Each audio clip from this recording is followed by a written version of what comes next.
Bakıya. Deməli uşaqlar, bilməm baxacağam indi görüm çəkiliş necə oldu, yaxşı olmadı, paylaşmayacağam təbii ki. Əgər yaxşı çəkiliş düşsə, sən sakit qalsan yaxşı olar Nuray. Sən çalış ki bütün Azərbaycan sən səsləri eşitsin. Mən bu şey gətirdim də. Yox, təcür. Deməli uşaqlar, danışırıq indi Mart soyqırımından. Bu soyqırımını həyata keçirən təşkilat, hamının tanıdığı və keçən bu dərsdə sual cavab etdiyimiz Bakı Sovetidir.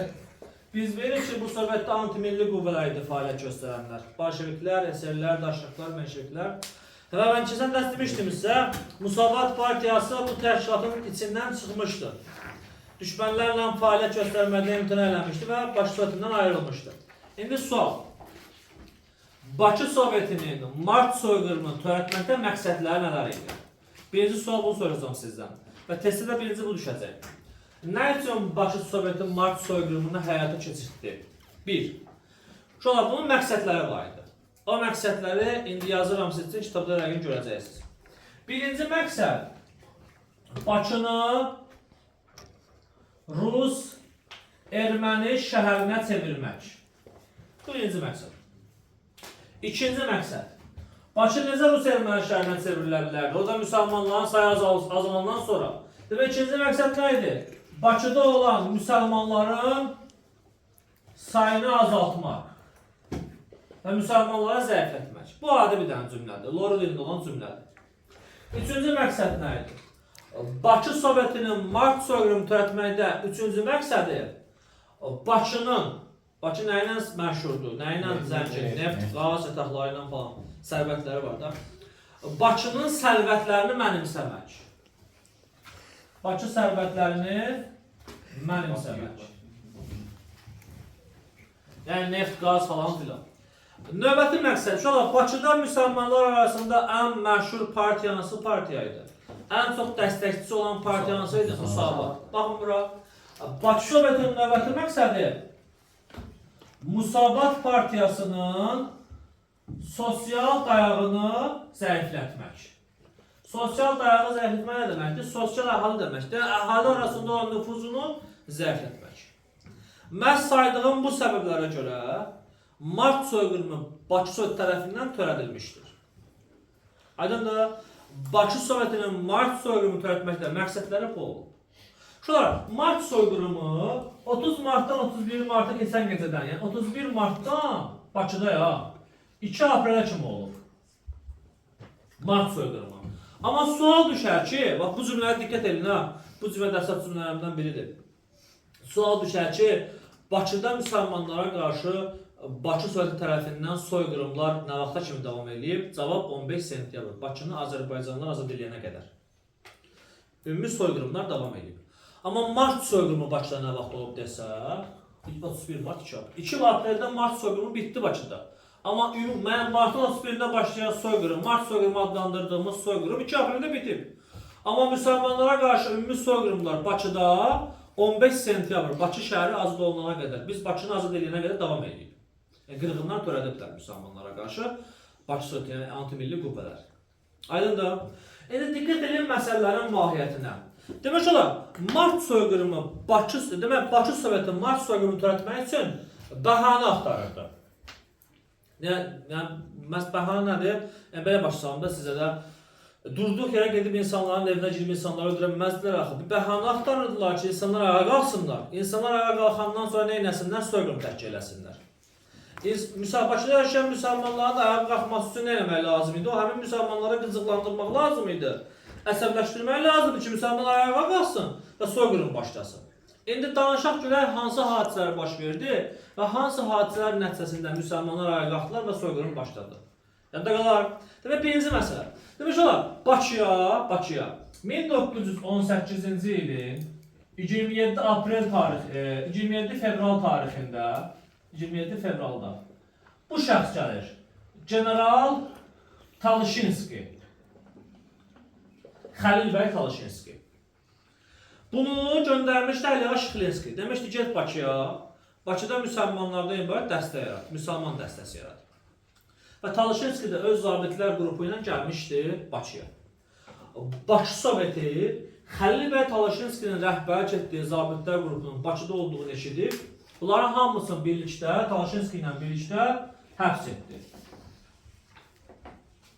Bu hadisə Bakıda müsəlmanların narazılığına səbəb olan və müsəlmanlara qıcıqlandıran birinci hadisə oldu. Müsəlmanlar Bakıda müsəlmanlar bu hadisəni eşitdilər və artıq reaksiya verdilər. Qıcıqlandılar, əsəbləşdilər. Necə yəni bizim zabitimizi Bakı Soveti həbs edir. Bu, elə ki, əhalinin səbəb əsasını daşdıran birinci hadisədir. Amma əhali hələ üsyana qalxmıyor, üsyan yoxdur hələ. Bakı Soveti gözləyirdi ki, müsəlmanlar ayağa qalsınlar və sonra qırğınlar törədilsin.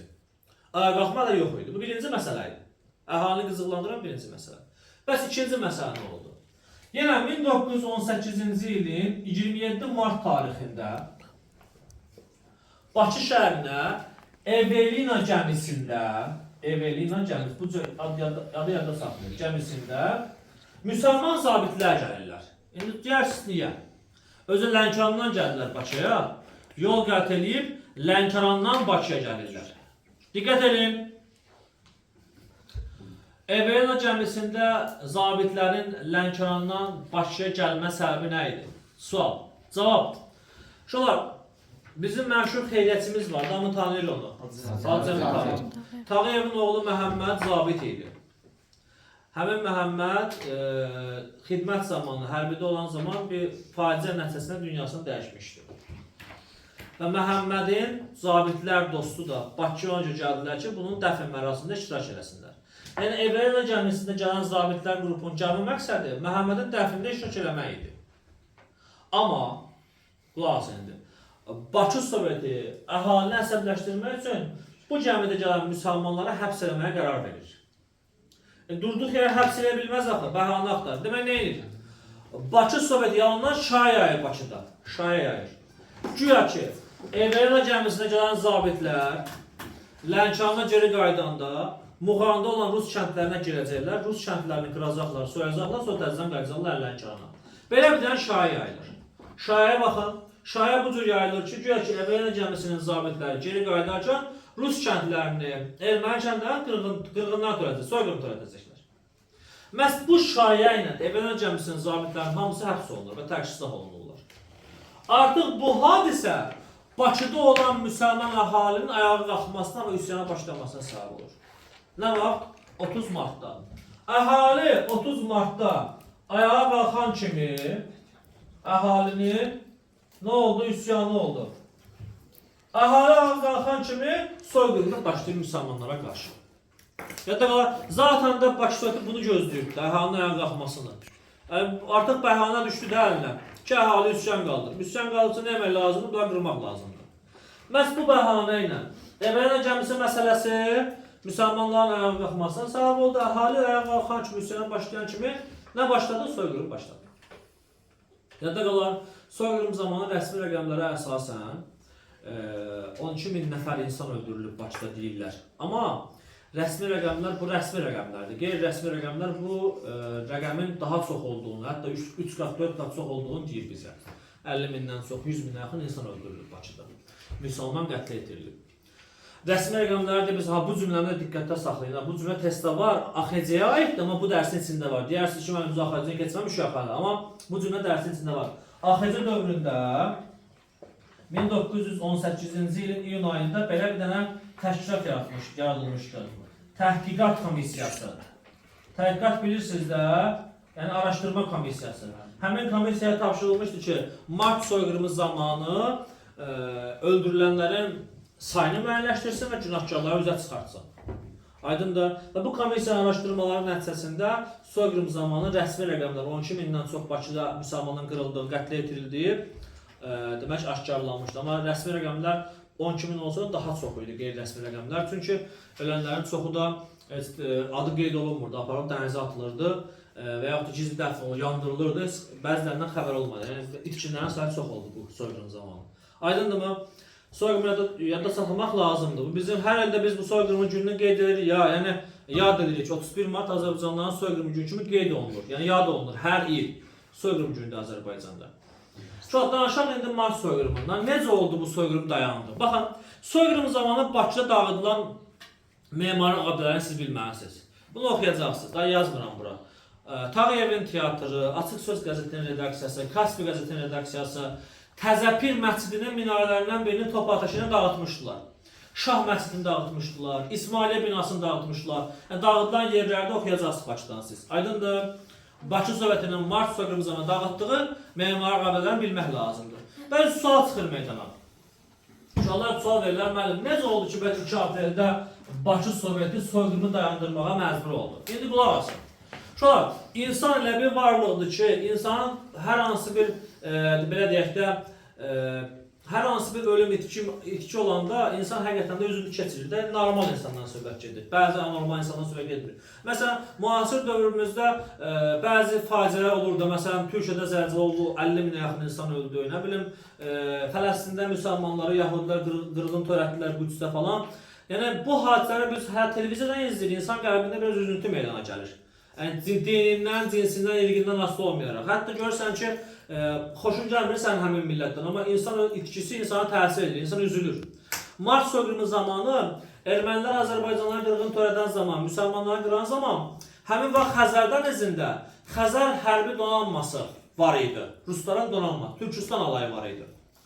Həmin o Xəzər donanması olan Rus matroslar müşahidə aparır, görürlər ki, deyirsiniz ki, mənim Rus donanması nə idi Xəzər dənizində? Bunu da deyim sizə. Bu hadisələr baş verən zaman dünya müharibəsi gedirdi axı. Birinci dünya müharibəsi idi. Dünya müharibəsi olduğu üçün bütün ordular hazır vəziyyətdə qalmışdı. Xəzər dənizindən donanmaq hazır saxlamışdı Rusiya ki, birdən Xəzərdən başqa dövlət hücum edirlər qarşısını almaq üçün. Rus matroslar hər gün izləyirlər, görürlər ki, hər gün minlərlə ölü gətirilib atılır Xəzər dənizinə. Minlərlə ölü yandırılır. Bunu dənizdən müşahidə edirlər. Araşdırırlar, görürlər nə baş verir burada. Araşdırırlar, görürlər ki, müsəlmanlara qarşı qətliam törədilir Bakıda. Xəzər dənizində olan Rus matroslar, Rus deyə, Rus əsgərlərdir. Milləti Rusdur, müsəlman deyirlər heç. Bütün bu hadisələrin qabağında vahimə keçirirlər. Yəni, belə deyək də, qəlblərə üzüntü keçirdir ki, müsəlmanlar niyə qırılsın axı burada? Niyə bunlar qırırlar bunlar? Aydındır və nota göndərirlər Bakı Sovetinə. Nota göndərirlər ki, nota nə edirlər? Sərt məktuba deyirlər, sərt tələbə deyirlər. Nota göndərirlər ki, Rus matroslar Bakı Sovetinə nota göndərirlər ki, soyqırımı dayandırın. Əks halda dayandırmasaz, biz Bakıda yerləşən Rus və erməni məhəllələri bombalayacağıq. Bu nota göndərirlər. Xəzər dənizində olan Rus matroslarının Bakı Sovetinə göndərdiyi bu nota Bakı Sovetini qorxudur və Bakı Soveti 2 apreldə həmin notaya görə soyqırımı dayandırırlar. Aydındır.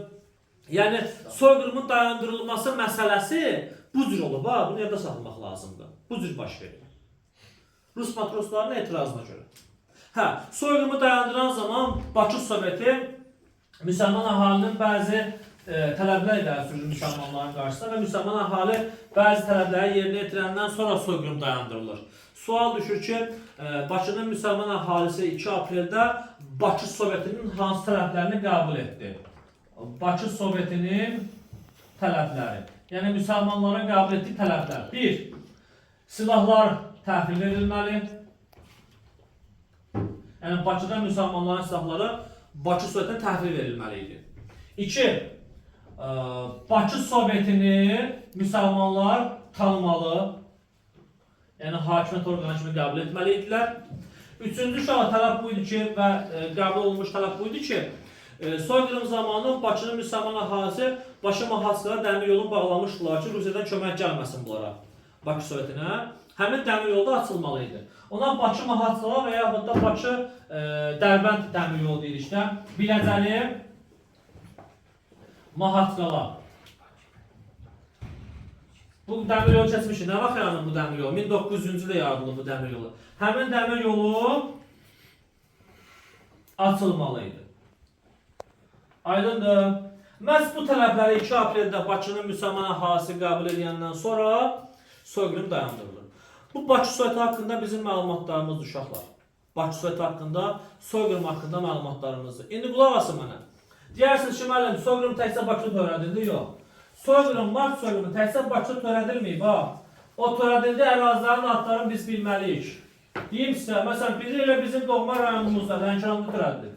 Lənkəranda da Mart soyqırımı törədilib, Qubada, Şamaxıda, Göyçayda, Göyçədə, Naxçıvanda, Zəngəzurda, Üç Mərzində, İrəvanda. Bu Şuşada, bu ərazidə də qırğınlar törədilir. Bax, siz mart soyqırımının təkcə Bakıda törədildiyini fikirləşməyin. Başqa hansı ərazidə soyqırım törədilib, onu da öyrənəcəksiniz. Sual düşür ki, Bakıda mart soyqırımı başlamamışdan bir neçə saat əvvəl mart soyqırım harada başlayıb? Dua alsın. Mart soyqırımı Bakıda başlamamışdan bir neçə saat əvvəl soyqırım Şamaxıda başlayıb. Nədə saxlamaq lazımdır bunu? Bir neçə saat əvvəl Şamaxıda başlayıb. Şamaxıda Lalayanın başçılığı ilə, Qubada Amazapsın başçılığı ilə bu qırğınlar törədilib. Bunları da bilmək lazımdır. Aydındır, yadda qalar, başa düşdük. Bu məsələləri diqqətə salın. Mart soyqırımından bir neçə saat əvvəl harada qırğın törədilib? Başqa hansı ərazidə qırğınlar törədilib? Kimlərin rəhbərliyi ilə qırğınlar törədilib? Məsələn, Bakı soyqırımına, Bakıda Mart soyqırımına Stepan Şamyan rəhbərlik edirdi, Bakı Sovetin rəhbəri. Amma Şamaxıda kim başçısı idi, Qubada kim başçısı idi, bunları bilmək lazımdır. İndi baxaq görək Mart soyqırımından sonra Bakıda Bakı Soveti soyqırımdan sonra hansı tədbirlər görür? Qutarıram. Həqiqətən qutarıram. Soyqırımdan sonra tədbirlər. Yəni təbii ki, Bakı Sovetinin tədbirləri. Soyqırımından sonra Bakı Soveti 1. Bakıda olan bütün müsəlman qəzetlər, müsəlmanlara məxsus qəzetlər bağlandı. Yalnız erməni qəzetləri falan, erməni mətbuat orqanları fəaliyyətini davam elətdirdi. 2.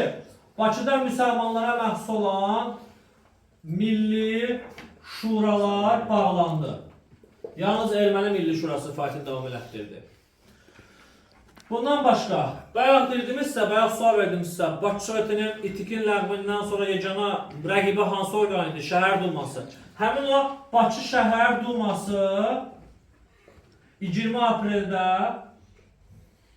ləğv edildi. Rəhbəri də Fətəli Xoyski idi. Şəhər Duması da ləğv olundu.